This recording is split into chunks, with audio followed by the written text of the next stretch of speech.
ഈശോ മിശിഹായ്ക്ക് സ്തുതിയായിരിക്കട്ടെ.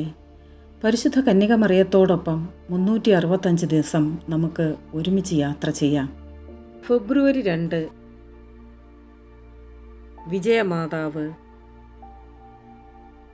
സ്പെയിനിൽ ജനിച്ച വാഴ്ത്തപ്പെട്ട sister Mariana de Jesus Torres പ്രാർത്ഥിച്ചു കൊണ്ടിരിക്കുമ്പോൾ മാതാവിൻ്റെ ഒരു ദർശനമുണ്ടാകുകയും അതിൽ 19-ാം നൂറ്റാണ്ട് മുതൽ 20-ാം നൂറ്റാണ്ട് വരെ സഭകളിലും സമൂഹത്തിലും ലോകം മുഴുവനിലും ഉണ്ടാകുവാൻ പോകുന്ന പ്രതിസന്ധിയെക്കുറിച്ച് ഒരു പ്രവചനം നടത്തുകയും ചെയ്തു. മാതാവിൻ്റെ രൂപസാദൃശ്യത്തോടെ ഒരു പ്രതിമ പണിയുവാൻ മാതാവ് തന്നെ കൽപ്പിച്ചു.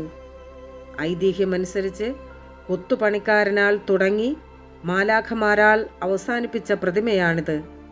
1611 ഫെബ്രുവരി 2 ഈ സ്വരൂപം ആശീർവദിക്കപ്പെട്ടു. പരിശുദ്ധ അമ്മേ, ദൈവമാതാവേ, ഞങ്ങളുടെ ഇടയിലും അങ്ങ് അമ്മയുടെ അത്ഭുതങ്ങളും അടയാളങ്ങളും പ്രവർത്തിച്ച് ഞങ്ങളെ എല്ലാവരെയും അനുഗ്രഹിക്കണമേ. Ave Maria.